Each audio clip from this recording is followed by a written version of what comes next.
ఎల్జీటీవీ news కి స్వాగతం. నా పేరు వరుణ్. ఈ డీటెయిల్స్ చూస్తే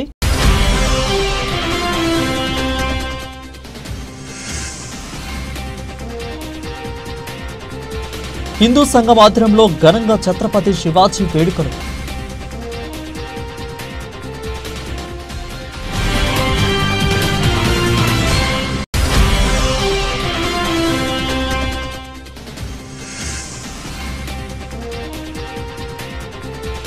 సమైక్య ప్రెస్ క్లబ్ నందు ప్రెస్ మీట్ నిర్వహించిన అరికెల శివరాం ప్రసాద్.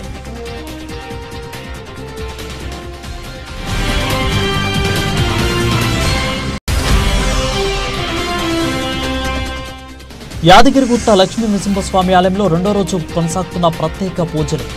వానమామలై పీఠాధిపతి పర్యవేక్షణలో జరుగుతున్న మహాకుంభ సంప్రోక్షణ పూజలు.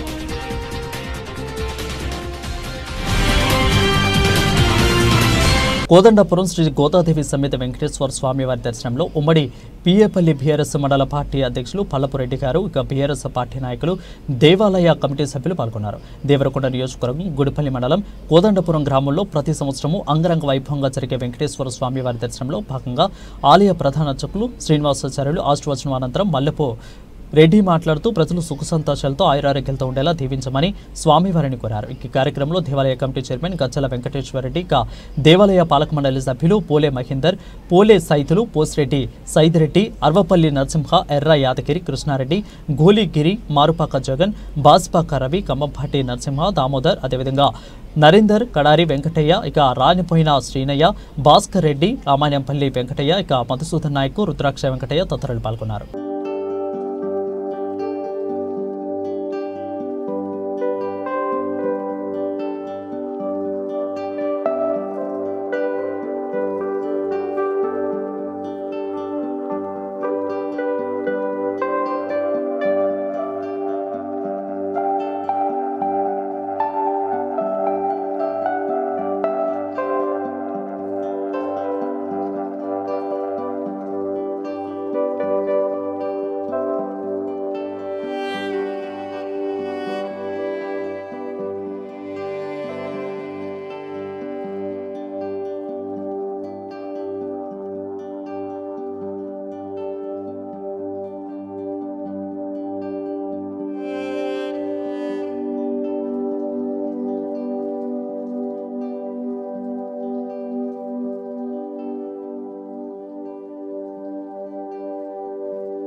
వికారాబాద్ జిల్లా కోటిపల్లి మండలం కంకనాపల్లి గ్రామంలో ఇందిరమ్మ ఇండ్ల నిర్మాణంలో షరతులు తప్పకుండా పాటించాలని డిస్టి సాజిద్ అలీ పేర్కొన్నారు. ఇక మీరు ఎక్కడైతే ఫోటో దిగారో అక్కడే ఇంటి నిర్మాణం చేయాలని, బేస్మెంట్కు ₹1,00,000 మరియు ఇంటి బీమారుకు స్లాబ్కు ₹2,00,000 మరియు పెయింటింగ్కు ₹1,00,000 పెయింటింగ్ దశల వారీగా వస్తుందని ఆయన చెప్పారు. అయితే మరుగుదొడ్డి తప్పక నిర్మించాలని సూచించారు.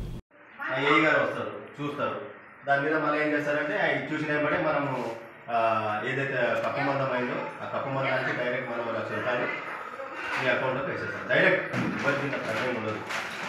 డైరెక్ట్ ₹1,00,000 బేస్మెంట్ ₹1,00,000, రూప్ లెవెల్ ₹1,00,000. మళ్ళీ కప్పు మందం అయి కప్పు వేసిన తర్వాత మళ్ళీ ఫోటో క్యాప్చర్ చేసిన తర్వాత కప్పుకు ₹2,00,000 ఇవ్వడం జరుగుతుంది. ₹2,00,000 స్లాబ్. దీనికి 2, బేస్మెంట్ 1, కప్పు లెవెల్ 1, స్లాబ్కి 2, ₹4,00,000. పూర్తిగా మనం మరుగుదొడ్డి ఖచ్చితంగా కట్టాలి.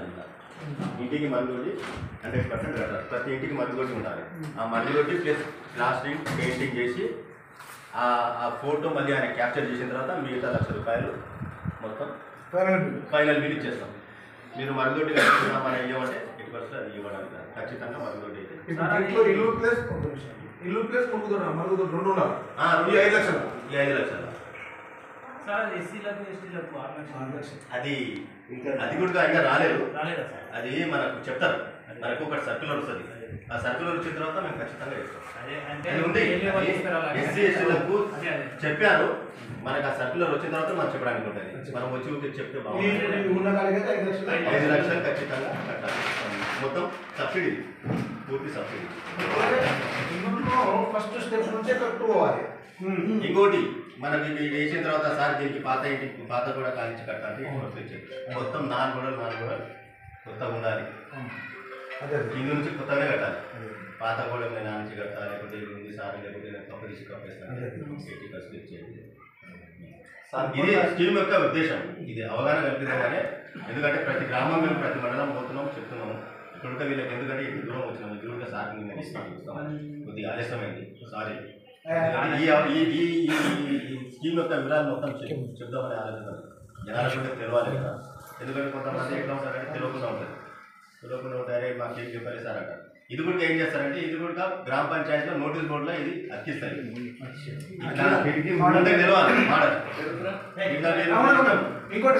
చాకులమర్రి గ్రామంలోని చెన్నకేశవ ఆలయంలో బుధవారం శ్రీ అభినవ శంకరానంద స్వామి ఎస్ఎస్ఎఫ్ సభ్యులు, అదేవిధంగా హిందూ సంఘం ఆధ్వర్యంలో ఛత్రపతి శివాజీ వేడుకలు ఘనంగా నిర్వహించారు.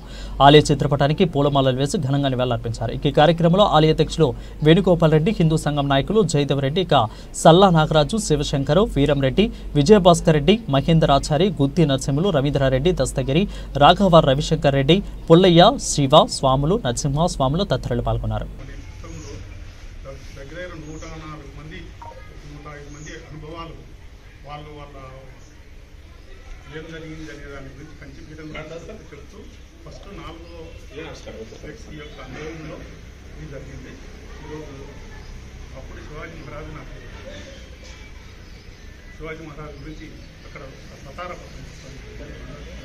మహారాష్ట్రలో సతారపట్నంలో అక్కడ ఇప్పుడు ఉన్నటువంటి జయేంద్ర సరస్వతి గారు కూడా సతారపట్నానికి కాబట్టి ఏవైతే మన హిందూ ధర్మాన్ని పరిరక్షణకు తన జీవితాన్నే కాకుండా తన కొడుకు జీవితాన్ని కూడా అంకితం చేసినటువంటి మహానుభావుడు ఛత్రపతి శివాజీ మహారాజు. ఇందాక చెప్పినట్టు 27 ఏళ్ల పాటు ఆయన పరిపాలన మీద దృష్టి పెట్టకుండా యుద్ధ మీదనే దృష్టి పెట్టి మన ధర్మాన్ని, సాంప్రదాయాలను, ధర్మ పరిరక్షణకు పాటుపడినాడు. ఆయన చనిపోయిన తర్వాత వారసత్వం కోసం పోరాడిన వాళ్ళు అప్పటికి ఆయన కొడుకు సంభాజీ 25 ఏళ్ల వాడు. అయితే ఆ సందర్భంలో మిగతా రాజకీయ పరంగా ఎవరైతే బలవంతుడు ఉంటాడో వాడు ఆక్రమించుకుంటాడు. కానీ ఆ సైన్యాలు కానీ, ఆ సైన్యాధిపతులు కానీ, ఆయనకు ఉన్నటువంటి అనుయాయులు, మంత్రివర్గము ఎవరు కూడా ఏకపక్షంగా వ్యవహరించి ఆయన సవతి కొడుకు 10 ఏళ్ల పిల్లవాడు ఆయన్ను రాజును చేయాలని చెప్పేసి వాళ్ళ అమ్మ చిన్నమ్మ ప్రయత్నం చేసి ఎన్టీఆర్ జిల్లా తిరువురు ఎమ్మెల్సీ ఎన్నికల నేపథ్యంలో విజయవాడ భారత అసోసియేషన్ జనరల్ సెక్రటరీ అరికెల శివరామ ప్రసాద్ రాజ్య ఎన్నికల ప్రచారంలో భాగంగా తిరువురు విచ్చేసి కరపత్రాలను అందజేసిన క్రమంలో ప్రెస్ మీట్ నిర్వహించారు. ఈ క్రమంలో ఆయన మాట్లాడుతూ రానున్న ఎమ్మెల్సీ ఎన్నికల్లో కులాలకు, మతాలకు అతీతంగా పనిచేస్తామని పూర్వ విద్యార్థిని నాయకుడు న్యాయవాదిగా సమానత్వం అనే ఎజెండాతో మీకోసం మీలో ఒకటిగా పనిచేయటకు నేను సిద్ధంగా ఉన్నానని, మీ ఆశీర్వచనాలు నాకు మొదటి ప్రాధాన్యత ఇచ్చి ఎమ్మెల్సీగా అఖండ మెజారిటీతో గెలిపించాలని, నాకు కేటాయించిన 5 సీరియల్ నెంబర్లలో 1వ అంకె మీద ఓటు వేసి గెలనే ప్రజలను ఉద్దేశించి మాట్లాడారు. నా పేరు అరికెల శివరామ ప్రసాద్ రాజా. నేను విజయవాడ బార్ అసోసియేషన్ జనరల్ సెక్రటరీని. నేను ఈ నెల 27వ తారీఖు నాడు జరుగు కృష్ణా గుంటూరు గ్రాడ్యుయేట్స్ ఎమ్మెల్సీ ఎన్నికల్లో ఎమ్మెల్సీ అభ్యర్థిగా పోటీ చేసి ఉన్నాను. మీ అఖండమైనటువంటి ఓటును నా సీరియల్ నెంబర్ 5 నందు 1 అనే అంకె వేసి నన్ను అఖండ మెజారిటీతో గెలిపించాల్సిందిగా ప్రార్థిస్తున్నాను. ఈ ఎమ్మెల్సీ ఎన్నికల్లో నేను పోటీ చేయడానికి ప్రధాన కారణం, నేను గతంలో ఆంధ్ర యూనివర్సిటీ నందు విద్యార్థి నాయకుడిగా విద్యార్థుల సమస్యలపై నేను ఒక వాణిని వినిపించి విద్యార్థి సమస్యలను సాల్వ్ చేసి విద్యార్థులందరికీ మంచి చేసిన వ్యక్తిగా, ఒక విద్యార్థి నాయకుడిగా మంచి గుర్తింపు పొందాను. నేను 2004వ సంవత్సరం నా లా కంప్లీట్ చేసిన తర్వాత గత 20 సంవత్సరాలుగా విజయవాడ బార్ అసోసియేషన్ నందు ప్రాక్టీస్ చేస్తూ, అదేవిధంగా నూజివీడు, తిరువూరు, కృష్ణా జిల్లాలో అన్ని బార్ అసోసియేషన్లో కూడా నేను ప్రాక్టీస్ చేస్తూ ఎంతో మంది పేదలకు సహాయం చేస్తున్నాను. అదేవిధంగా గత సంవత్సరం జరిగినటువంటి విజయవాడ బార్ అసోసియేషన్ ఎన్నికల్లో నేను 670 ఓట్ల మెజార్టీతో విజయం సాధించడం జరిగింది. నా విజయానికి కారణం నీతి, నిజాయితీ, నిబద్ధత అనేటువంటి ఆదర్శమైనటువంటి సిద్ధాంతం నేను ప్రయాణించాను. నా గెలుపులో కులం చూడలేదు, మతం చూడలేదు నా న్యాయవాద మిత్రులు. నన్ను అందరూ కూడా నాకు సహకరించి నాకు గొప్ప విజయాన్ని అందించారు. తర్వాత నేను నా యొక్క ప్రాక్టీస్లో నేను న్యాయవాద మిత్రుల కోసం ఏ సమస్య వచ్చినా సరే నేను ముందుండి సమస్యను సాల్వ్ చేస్తూ ముందుకెళ్తున్నాను. మరి గత సంవత్సరంలో కూడా ఎన్నో సమస్యలు మనం చవిచూడడం జరిగింది. ఈ సంవత్సరం చూస్తే మరి న్యాయవాదులపై జరిగినటువంటి దాడుల్లో కూడా మేము ప్రధానంగా నిలబడి మరి కృష్ణా జిల్లా ఫెడరేషను మరి గుంటూరు జిల్లా ఫెడరేషన్ అధ్యక్షులు వాళ్ళందరూ కూడా కలిసి ఒక కామన్ ఎజెండాతో సమస్య సాల్వ్ చేయడం జరిగింది. గతంలో నేను గుంటూరు పట్టణంలో గ్రూప్ 1 గ్రూప్ 2 చదువుకున్న రోజుల్లో 2004 సంవత్సరంలో అప్పుడు ఉన్నటువంటి ఆర్థిక పరిస్థితులు చాలా దారుణంగా ఉండేటువంటి, ఎందుకంటే ఆ రోజుల్లో జాబ్ రిక్రూట్మెంట్ అనేది ఒక ప్రశ్నార్థకంగా మారేది. ఒక జాబ్ రిక్రూట్మెంట్ ఇవ్వడం జరిగేది, దాన్ని మరి పోస్ట్ పోన్ చేయడం. ఆ రోజుల్లో మేము గుంటూరు పట్టణంలో ఒకే రూమ్లో 6-7 కూడా ఉండి చాలా ఇబ్బందులు పడుతూ చాలా బాధలు ఫేస్ చేశాం. నేను ఆ రోజున అనుకున్నా ప్రజలకు సేవ చేయాలని తలంపు ఆ రోజున నాకు కలిగింది. అప్పటి నుంచి నేను నీతి నిజాయితీగా సేవ చేస్తూ సమాజంలో ఉన్నాను. మిత్రులారా, ఆలోచించండి, రేపు జరగబోయే ఎన్నికలు రాజకీయాలు అతీతంగా జరిగేటువంటి ఎన్నికలు. అటువంటి ఎన్నికల్లో మేధావి వర్గమైనటువంటి చదువుకున్న వర్గమైనటువంటి మీరు ఆలోచించి ఒక మంచి నాయకుడిని, చదువుకున్న వ్యక్తిని, మీ సమస్యలకు అవగాహన వ్యక్తిని ఎన్నుకుంటే రేపు శాసన మండలిలో ఏ సమస్యనైనా సరే మాట్లాడి చర్చించి కామన్ ఎజెండాతో మీ అందరి సహకారంతో విజయం సాధించడానికి అవకాశం ఉంటుంది. గతంలో గెలిచినటువంటి ఎమ్మెల్సీలు ఎవరు కూడా ఎప్పుడు ఏ సమస్యపై కూడా మాట్లాడలేదు. అదేవిధంగా ఉద్యోగుల విషయంలో మరి ఏరియాస్ విషయంలో ప్రధానంగా ఎక్కడ కూడా ఎప్పుడు ఎవరు మాట్లాడలేదు. ఇది ప్యూర్లీ రాజకీయాలకు అతీతంగా ఎన్నికలు. మిత్రులారా, ఆలోచించి మీ యొక్క ఓటు ఆయుధం ద్వారా నాకు అమూల్యమైనటువంటి ఓటును వేసి రేపు జరగబోయే ఎన్నికల్లో నాకు అఖండ మెజార్టీ కలగజేస్తారని మనస్ఫూర్తిగా కోరుకుంటున్నాను. నాకు నా న్యాయవాద మిత్రులతో పాటు నా తండ్రి గారు టీచర్ గారు, అందువల్ల టీచర్ కమ్యూనిటీ నుంచి కూడా నాకు పూర్తి మద్దతు ఉంది. అదేవిధంగా మరి నిరుద్యోగ యువత ఈరోజు నిరుద్యోగులకి అగమ్యగోచరంగా ఉన్నారు. మరి అటువంటి వారి కోసం ఒక చక్కని ఎజెండాతో ముందుకు వచ్చాను. మరి వాళ్ళకి 5,000 రూపాయలు నిరుద్యోగ వృత్తి ఇవ్వాలని చెప్పి నేను ప్రధానంగా డిమాండ్ చేస్తున్నాను. అదే ఇంకో విషయం కూడా చెప్పదలుచుకున్నాను. ప్రైవేటు పాఠశాలలో ఉన్నటువంటి టీచర్స్ మరి వారి యొక్క కష్టాన్ని దోపిడీ చేస్తున్నారు. ఆ దానిపై మనం ప్రధానంగా వాయిస్ వినిపించాలి. మరి వాళ్ళ జీతాలు ఒక కనీస వేతనం లేదు ఈ రోజుకి. మరి 10 గంటల్లో ఒక కనీసమైన 10 గంటలు. మరి అంగన్వాడీ టీచర్స్, వీళ్ళందరూ ఎన్నో సమస్యలు ఉన్నాయి. ఈ సమస్యలపై మనందరం కూడా ఒక చర్చా వేదిక పెట్టాలి.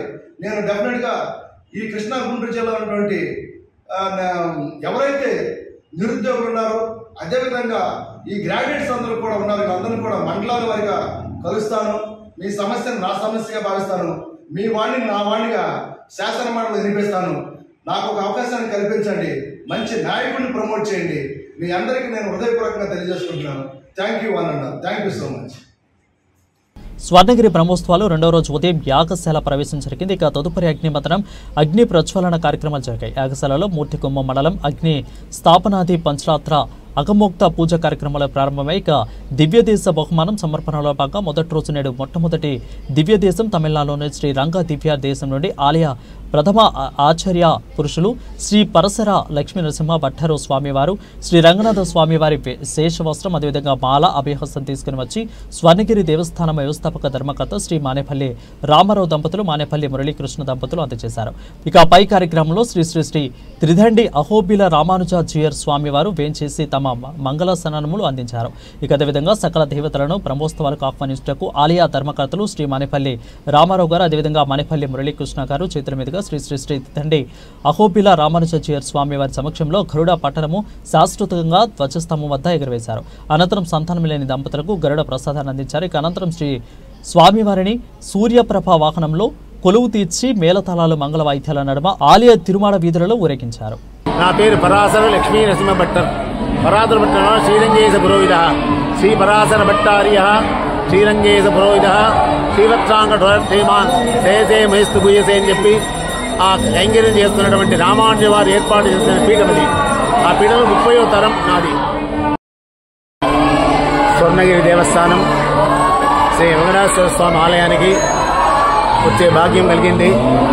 శ్రీరంగం నుంచి శ్రీరంగంలో వేయించేసినటువంటి శ్రీ రంగనాయక సమేత రంగనాథ స్వామి యొక్క పరిపూర్ణ అనుగ్రహంతో వారి యొక్క శేషమాల, శేషవస్త్రం, అభయహస్తం సమర్పించడం జరిగినది. ఇక్కడ వచ్చి ఇవాళ రావడం జరిగింది. ఆ పెరుమాళ యొక్క అనుగ్రహం చేత వారికి తిరువడిలో శ్రీ రంగనాథ యొక్క మా శేషమాల, అభయహస్తం, తర్వాత శేషవస్త్రం కూడా చేయడం జరిగినది. తెలంగాణలో స్వర్ణగిరి అని మనందరం దర్శిస్తున్నాం. ఒక అద్భుతమైనటువంటి క్షేత్రం. శ్రీ వెంకటేశ్వర స్వామి వైకుంఠం మీద విరక్తి కలిగి తిరుమల వేంచేసినట్టు మనకి పురాణాలు చెప్తున్నాయి. అలాంటి స్వామి ఈ ప్రాంత వాసులందరినీ కూడా అనుగ్రహించడానికి ఒక విరాట్ రూపంతో స్వామి ఇక్కడ భక్తులకి కొంగు బంగారమై యాదాద్రి సమీపంలో మరో యాదాద్రి క్షేత్రంగా యాదాద్రి శ్రీనివాసుడుగా మల్లేపల్లి వారి చొరవతో స్వామి కొండ మీదకి చేరాడు. తిరుమల కొండ మీద ఎంతోమంది మహర్షులు ప్రార్థిస్తే స్వామి వేంచేశాడు. అలా ఇక్కడికి వేంచేసిన స్వామి అవతరించి ఇప్పటికి సంవత్సరం అవుతుందన్నమాట. అంటే ఈ వెంకటేశ్వర స్వామి సంవత్సరం బాలుడు. ఆయన వార్షికోత్సవ కార్యక్రమాల్ని వైభవంగా జరుపుతున్నారు ఇక్కడ ఉండే యజమానులు, భక్త వరేణ్యులు. ఈరోజే స్వామికి ధ్వజారోహణ కార్యక్రమం జరుగుతుంది. ఏదైనా ఇంట్లో పండగ జరిగితే బంధువులందరినీ పిలుస్తారు. దేవుడి పండగ జరిగితే ఈ లోకవాసులు, పైలోకవాసులు అందరు రావాలి కదా. అందుకోసం గరుత్మంతుడు స్వామి ఆజ్ఞతో ధ్వజాన్ని అధిరోహించాడు. ఈ స్తంభాన్ని వేద స్తంభం అంటారు. ఆ స్వామి ఇక్కడ అధిరోహించి దేవతలందరినీ ఆహ్వానిస్తున్నాడు. సూర నర ఖగ భోగి గంధర్వ దైత్యై అంటాం కదా. దైత్యులైన, పిశాచాలైన, రాక్షసులైన ఎవరు తరించాలనుకుంటే వారందరూ రండి అని ఆహ్వానం పలుకుతున్నాడు శ్రీనివాస స్వామి తరపున శ్రీ గరుడాళ్వారు. ఆయన బయలుదేరే సందర్భంలో ఆయనకి పాయసాన్నాన్ని నివేదన చేస్తారు. ఆ అన్నం ఏ స్త్రీ కనుక ప్రసాదంగా స్వీకరిస్తుందో యా స్త్రీ పిండం సమస్నాతి తా స్త్రీ పుత్రవతీ భవేతని శాస్త్రం చెప్తోంది.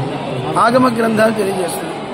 సంతానం లేని స్త్రీలు గనక ఆ ప్రసాదాన్ని స్వీకరిస్తే అమితమైన తేజస్సు కలిగినటువంటి, బలం కలిగినటువంటి సంతానం కలుగుతుంది అంటారు. అలాగే రోగగ్రస్తులు గనక తీసుకున్నట్లయితే వాళ్ళ రోగాలన్నీ తొలగిపోతాయంటారు.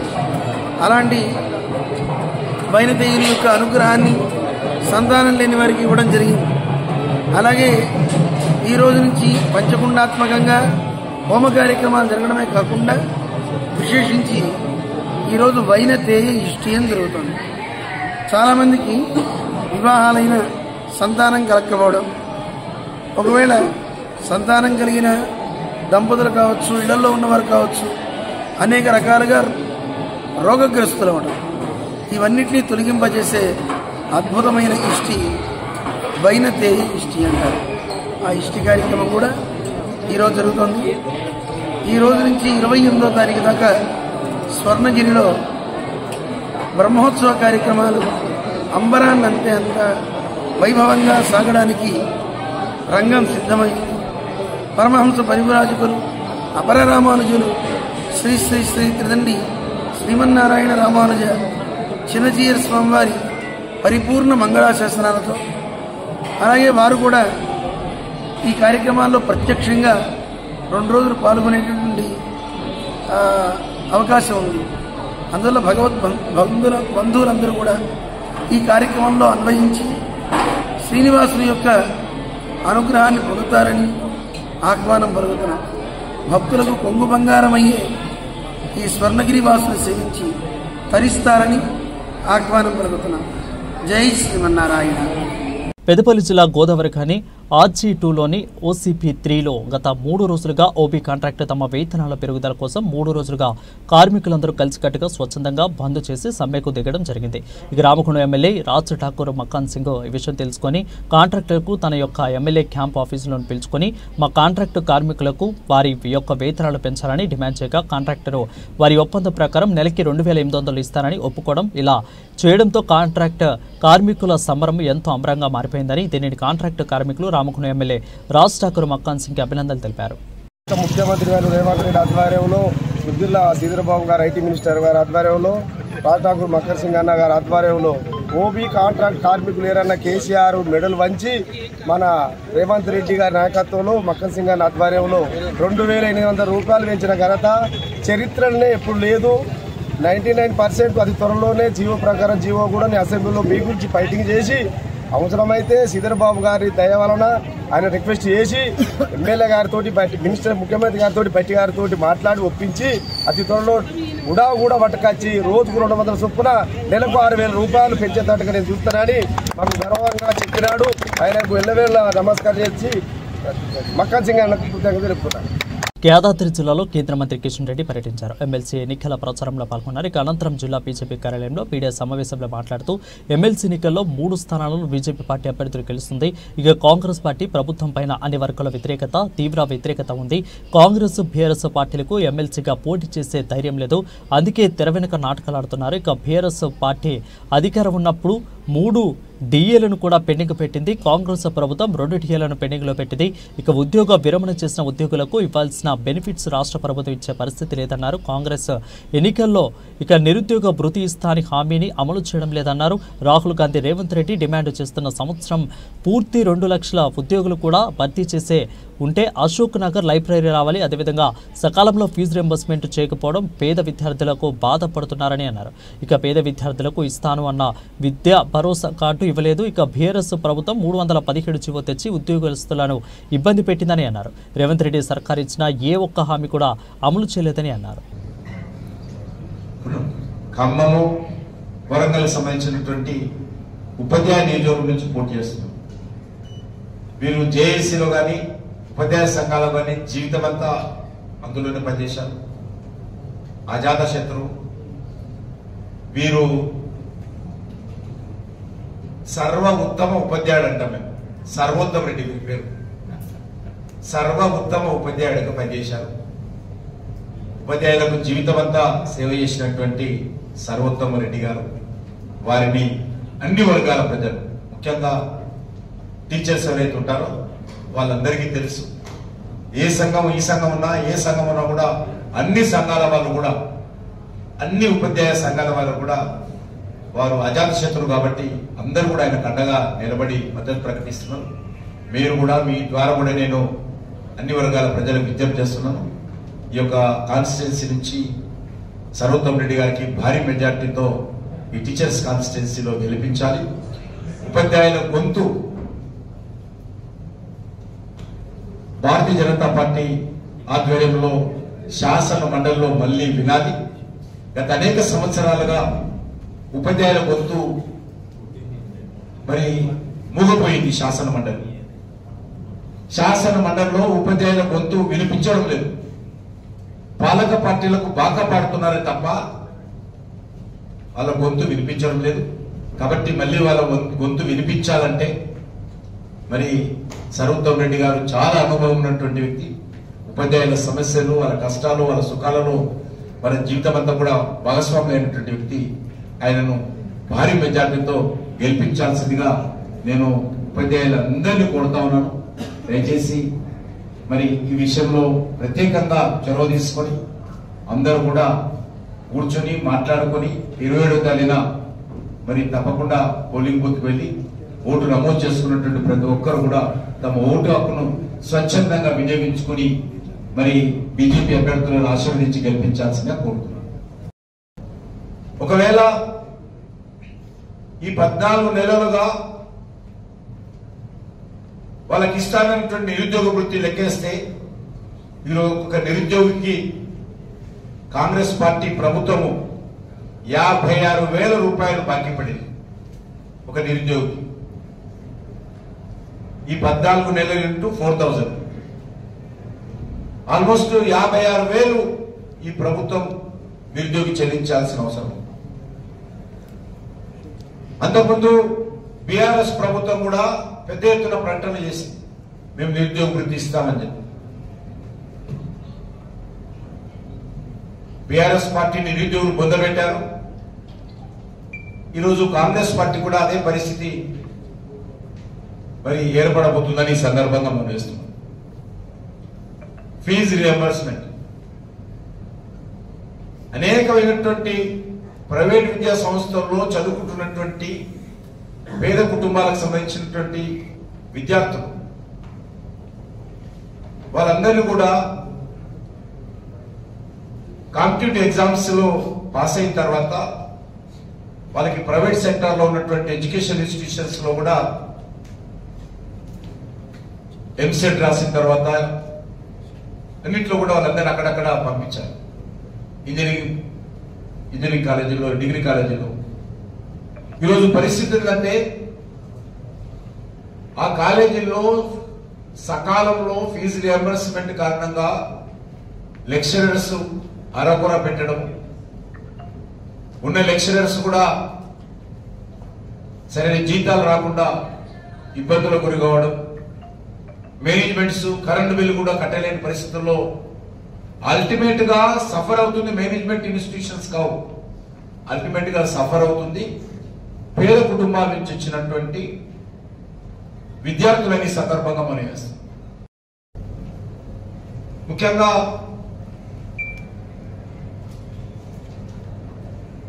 రాష్ట్రంలో కాంగ్రెస్ పార్టీ వచ్చిన మార్పు పేరుతో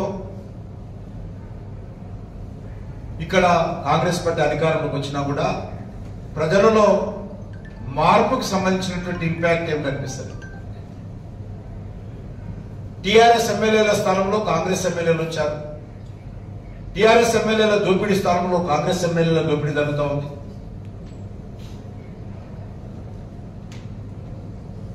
అలా వ్యవహారంలో మార్పు లేదు.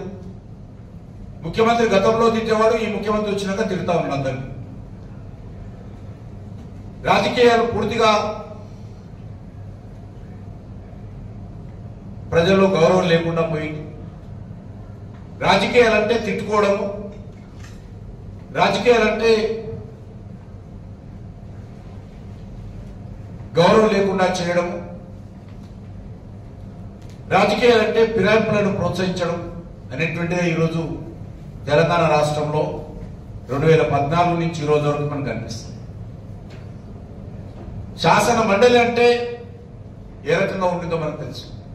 కానీ కాంగ్రెస్ పార్టీ శాసన మండలిలో మెజార్టీ ఉన్నప్పుడు మొత్తం కాంగ్రెస్ పార్టీ శాసన మండలికి సంబంధించినటువంటి ఎమ్మెల్సీలు అందరినీ కూడా గంపగుత్తగా కేసీఆర్ ఆ రోజు టీఆర్ఎస్ పార్టీలో చేర్చుకున్నారు. ఈరోజు ఈయన అధికారంలోకి వచ్చిన తర్వాత ఈయన 10 మంది ఎమ్మెల్యేలను, టీఆర్ఎస్ ఎమ్మెల్యేలను కాంగ్రెస్ లో చేర్చుకున్నారు. ఒక టీఆర్ఎస్ ఎమ్మెల్యే ఈరోజు శాసనసభలో కూడా టీఆర్ఎస్ ఎమ్మెల్యే రికార్డు ఉంటుంది స్పీకర్ దగ్గర. ఆయన మొన్న ఒక శాసనసభ్యుడైతే కనీసం శాసనసభ్యత్వానికి రాజీనామా చేయకుండా, పార్టీకి రాజీనామా చేయకుండా కాంగ్రెస్ పార్టీ అభ్యర్థిగా ఎంపీ ఎలక్షన్స్ లో పోటీ చేసినటువంటి అవినాష్ గ్రూప్ ఆఫ్ ఇన్స్టిట్యూషన్ యొక్క సమగ్ర విభాగం కామర్స్ ఎడ్యుకేషన్లో అత్యుత్తమ ప్రతిభను ప్రసిద్ధ చెందిన association of charter certified accountants పరీక్షలలో అసాధారణమైన ఉత్తీర్ణతా శాతాలు సాధించిన అత్యుత్తమ విద్యార్థులకు సత్కరించేందుకు ఏసీసీఏ సక్సెస్ మీట్ 2024-2025 నిర్వహించింది. ఈ కార్యక్రమానికి శ్రీ సాజిద్ గాను డైరెక్టర్ ఇండియా ఏసీసీఏ కార్యక్రమానికి ముఖ్య అతిథిగా హాజరయ్యారు. మరి ఏసీసీఏ ప్రయాణంలో అసాధారణమైన నిబద్ధత మరియు శ్రద్ధ కనబరిచిన విద్యార్థులను అభినందించారు. ప్రస్తుతం మరియు భావి విద్యార్థులకు కూడా స్ఫూర్తిదాయకంగా పనిచేస్తుందని, ఫైనాన్స్ అండ్ అకౌంటింగ్ కెరీర్లో అకాడమిక్ అచీవ్మెంట్ మరియు డెవలప్మెంట్ కోసం ప్రయత్నించిన వారిని ప్రోత్సహిస్తుందని Avinash group of institution commerce guru doctor Avinash Brahmadevara అన్నారు. I would like to congratulate you, all of you over here. A big round of applause to you once again for the wonderful initiative that you have taken. Trust me, 3 years down the line, those who are in your first year, trust me, 3 years down the line, you will definitely enjoy these moments for the next 30-40 years of your life. It is not a small decision. That is the reason why I am trying to emphasize on it, because when I was a student like you, sitting in the same classrooms way back in 20-24 years back, and a dream of becoming a triple qualified helped me out to be wherever I am today. And for you, because it is easy for you to understand, so I just want to mention about the kind of effort that you need to put in on a regular basis. So it's not one-time course, so you need to put it continuously for the next 3 years of your life. Bulletin ముగించే ముందు మరొకసారి headline చూద్దాం.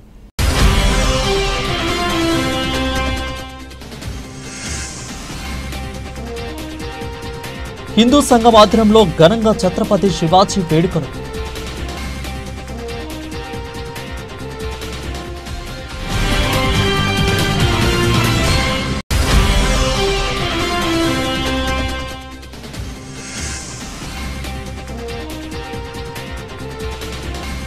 సమైక్య press club నందు press meet నిర్వహించిన అరికెల శివరాం ప్రసాద్.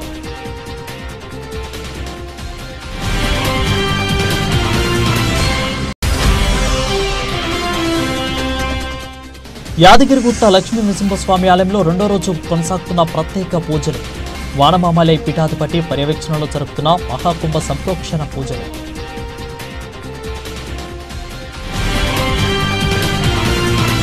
ఇది నాటి న్యూస్ బులెటిన్. మరొక బులెటిన్లో మళ్ళీ కలుసుకుందాం.